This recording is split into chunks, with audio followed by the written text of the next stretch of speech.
This week on Marketplace Middle East, architectural identity, how countries in the region are building brands with bricks. Plus, societies just don't change that quickly, and if you do force them to change quickly, you're going to run into another set of problems. facing the challenges of rapid development, His Highness the Aga Khan on economic growth in the Middle East.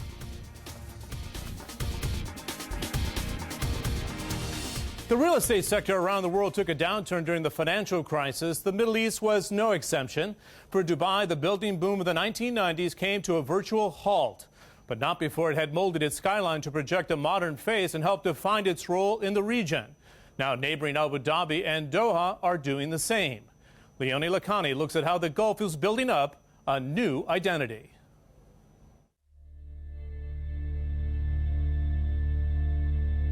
Just 30 years ago, much of the Gulf region, shrouded in sand, embodied an ancient nomadic existence.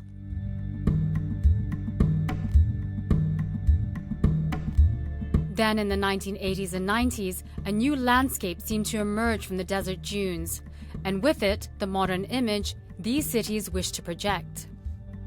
I think it's a great moment where everybody wants to represent their advancement in a way in architecture, and everybody went through it in the West. You know, Germany went through it post-war.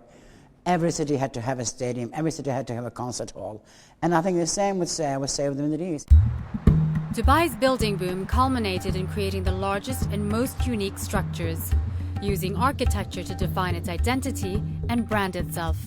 As Dubai was building up, the sky was the limit, and when they embarked on this, the Burj Khalifa, the world's tallest tower, this was a perfect landmark to elevate Dubai's image abroad. The Burj Khalifa cost $1.5 billion and took 6 years to build. Whenever you build the tallest building in the world, there's always going to be an expression of technology that took you there, that allowed you to achieve a monumental project like that. The Burj Khalifa obviously is a great landmark for Dubai, but it was making a statement.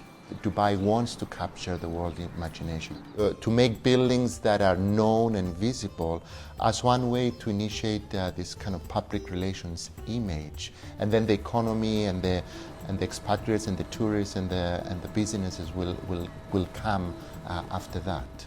To bring in the visitors, neighboring Gulf cities are molding their skylines by incorporating the arts in their master plans. All the major global cities in the world, whether it's New York or London or Paris or Tokyo, indeed, all of them have culture at their heart.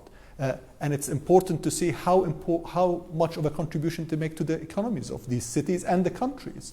Abu Dhabi's city blueprint includes extensions of the Louvre and Guggenheim museums. When you have Western culture, realize that the Muslim cultures are well educated and intellectually curious. There's a different picture, different point of view. And so I've tried to design a building that allows that. When Qatar wanted to put its stamp on the world of art and culture, it brought out renowned architect I.M. Pei to build this landmark Museum of Islamic Arts. Like many of the structures in construction, this one was inspired by the region's surroundings. Critics have accused the cash-rich Gulf countries of trying to import culture by bringing in Western museums and Western architects. But that's something those commissioned on these projects are conscious of. These projects are rooted in the culture of the place, the climate of the place, and the values of the place. I think it's important for buildings in this region and other regions around the world to have roots. We cannot have a parachuted building like this. Jean Nouvel's design for the Abu Dhabi Louvre is a modern-day reflection of the domes of a mosque. But the new generation of cultural cities are up against the historic capitals of the Middle East. Competition is coming up from Beirut and Cairo and Istanbul, indeed, and others. And I think the market can take only so many cultural hubs. Visitor numbers is what determines the success of cultural institutions. Build it and they will come, as the old saying goes. For these Gulf cities, consistently bringing in the visitors to showcase their achievements will be the next challenge. Leonie Lakhani for Marketplace Middle East, Dubai.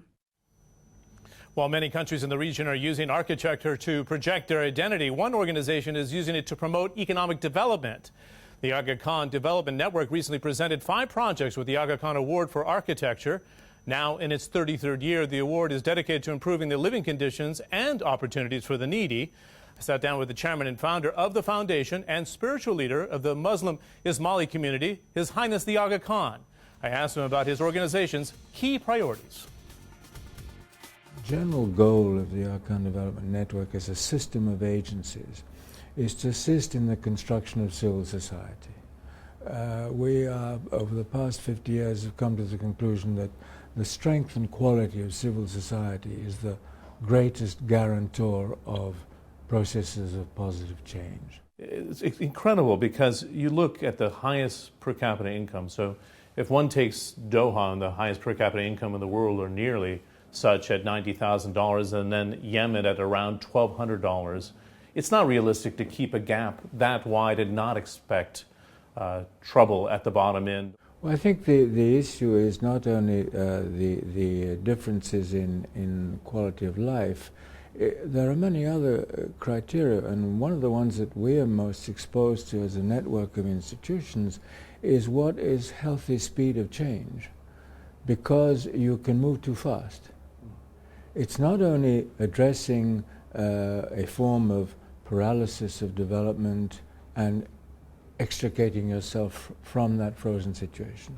It's also that societies just don't change that quickly, and if you do force them to change quickly, you're going to run into another set of problems.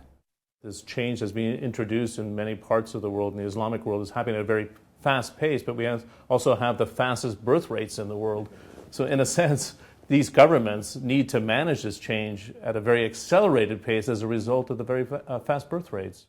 Well, population issues are serious issues in much of the Islamic world, but not only in the Islamic world. But I think what we've tended to see as economies have modernized, birth rates drop in any event. That's practically a global process. Do you think in the broader Middle East region that education was not a priority? You see countries like Saudi Arabia or even Qatar spending a quarter to a third of their budgets now to play catch-up. Were the last 2 decades lost decades in terms of human capital development? I don't think one can generalize on the Islamic world. If you look at countries like Malaysia or Indonesia, they have invested heavily in education and they're seeing the return on that investment. Other countries didn't move that quickly for various reasons. They didn't have institutional capacities. And so they're now in a more of a catch-up mode. I don't think it's too late. If you look at it, we have a Muslim market, if you will, of nearly 1.5 billion consumers, but they often don't trade amongst themselves. And you say that the more progressive economies like Malaysia now looking to the Gulf or even looking to China from the Middle East. Right. This is a marked change over even 5 to 10 years ago, would you say? It is indeed. Can you get accelerated trade to actually deal with poverty, though?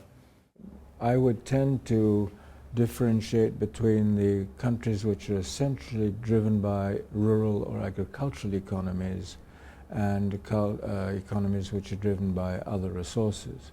And in fact, so rural development has to be a priority.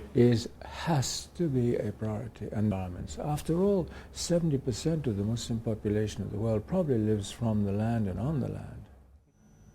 Once again, the Aga Khan talking to me there in Doha. Up next, back at the bargaining table, world powers agreed to more talks with Iran as questions remain over the country's nuclear ambitions.